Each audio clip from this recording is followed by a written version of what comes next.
नुसतं गेल्या 10 वर्षामध्ये नामांतर झालेली आहेत. योजनांची नावं बदला, स्टेशनचं नाव बदला, शहरांचं बदला. त्याच्यात 2 शहरांचं मी बदललं, याचा मला अभिमान आहे. छत्रपती संभाजीनगर केलं आणि दुसरं धाराशिव केलं जिल्ह्याचं नाव, याचा मला अभिमान आहे.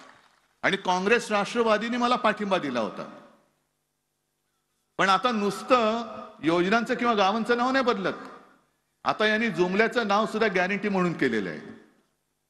जे आतापर्यंत जुमले होते, अच्छे दिन आएंगे, नहीं वो तो जुमला होता है. चुनाव के वक्त तो ऐसी बातें कहनी पड़ती है. उसमें क्या है?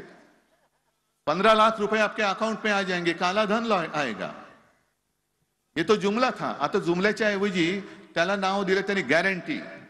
तुम्ही किती पैसे खा, काय वाटेल ते करा, भाजपात या, आपका बाल भी नहीं बाका होगा, मेरी गॅरंटी आहे, मोदी गॅरंटी आहे. आणि तुम्हाला खोटं वाटतं की काय मी बोलतोय ते? हा, तुमचा विश्वास आज सुद्धा माझ्यापेक्षा त्यांच्यावर असेल तर मग प्रश्नच मिटला. पण साधी गोष्ट सांगतो, काल भारतीय जनता पक्षाने पहिली यादी जाहीर केली. किती? 195 लोकांची. आता 195 लोकांमध्ये हा त्यांचा प्रश्न आहे, पक्षांतर्गत आहे. मी काय त्याच्यात जाऊ इच्छित नाही. म्हणजे भाजपात पण जाऊ इच्छित नाही आणि त्यांच्या पक्षांतर्गत बाबीत सुद्धा जाऊ इच्छित नाही.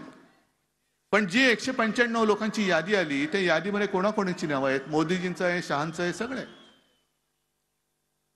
पण मोदीजी, आम्हाला नरेंद्र मोदी आणि अमित शहा ही नावं माहिती नव्हती. तुमची आमची ओळख पाळख नव्हती. भारतीय जनता पक्षाची ओळख आम्हाला प्रमोद महाजन आणि गोपीनाथ मुंडे यांनी करून दिली. आणि अगदी शिवसेना भारतीय जनता पक्षाच्या युतीचे शिल्पकार म्हणून सुद्धा प्रमोद महाजन यांचं नाव लिहिलं जातं. आहेच, कारण आमचे कौटुंबिक संबंध तेव्हा होतेच. पण त्यानंतर जे त्यांच्या सोबतीने आले ते नितीन गडकरी आले.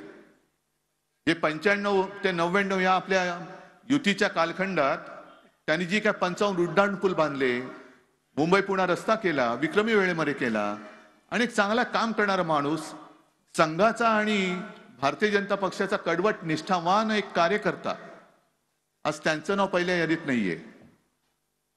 मग कोणीतरी म्हणेल, अहो तुम्हाला काय अक्कल आहे की नाही, महाराष्ट्राची यादी अजून जाहीरच झालेली नाही. ठीक आहे ना, महाराष्ट्राची यादी जाहीर नसेल झाली, पण मुंबईतला एक माणूस ज्याच्यावरती भाजपानेच आरोप केले होते, बेहिशोबी संपत्ती गोळा केली म्हणून, तो मुंबईत राहणार माणूस कृपाशंकर सिंह, त्याचं पहिल्या यादीत नाव आहे, पण निष्ठावंत नितीन गडकरींचं नाव नाहीये. ही कुठली गॅरंटी? हा कुठला प्रकार आहे?